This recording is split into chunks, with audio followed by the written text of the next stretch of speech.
देखिए, अभी तक आपने पढ़ा बीएनएस की धारा 111 जिसमें था ऑर्गेनाइज्ड क्राइम। फिर आपने पढ़ी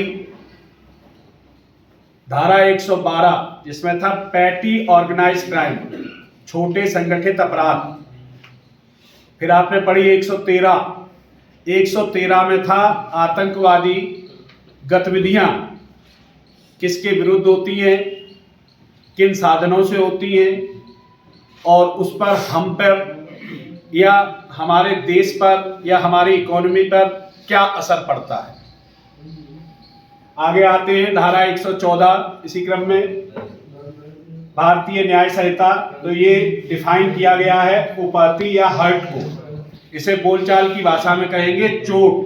तो कब कहेंगे कि चोट है? जब कोई व्यक्ति किसी अन्य व्यक्ति को ऐसा कोई काम करके जिससे उसके शरीर में दर्द होने लगे, पीड़ा उत्पन्न हो जाए, या कोई ऐसा काम कर दे जिससे वो रोगी हो जाए, पेट में दर्द हो जाए, सिर में दर्द हो जाए, आंखों में जलन हो जाए, रोग उत्पन्न हो जाए, या अंग शैथिल्य। अंग शैथिल्य का मतलब है कि उनकी अंगों की क्षमता कम हो जाए, तो कहा जाएगा कि कोई ऐसा काम करता है कि वह चोट पहुंचाता है, यह कहा जाता है। तो इसमें डेफिनेशन इतनी समझ में आई। अब आगे आते हैं धारा 115।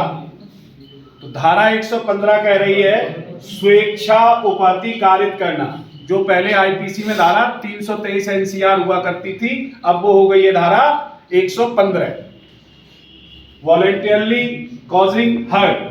तो जो कोई किसी कार्य को इस आशय से करता है कि ऐसा काम करके किसी व्यक्ति को चोट पहुंचा दे, और इस ज्ञान के संग, इस नॉलेज के संग करता है कि उसके ऐसे कार्य से यह संभव है कि ऐसा काम करके किसी व्यक्ति को चोट कारित करे, तद्वारा किसी व्यक्ति को ऐसा करके, तद्वारा का मतलब ऐसा करके किसी व्यक्ति को चोट पहुंचाता है, तो कहा जाएगा कि स्वेच्छा उपहति कारित करता है। यहां स्वेच्छा से मतलब है जानबूझकर, आशय के संग, ज्ञान के साथ। तो इसी के सबसेक्शन 2 में कहा है जो कोई धारा 122 की उपधारा 1 के अधीन उपबंधित मामले के सिवाय स्वेच्छा उपहति कारित करेगा, जानबूझ के चोट पहुंचाएगा, तो उसे 1 साल तक की सजा या जुर्माना जो 10,000 रुपए तक का हो सकेगा, या दोनों से दंडित किया जाएगा। इतनी बात समझ में आई? ओके, छोटी छोटी बनाओ।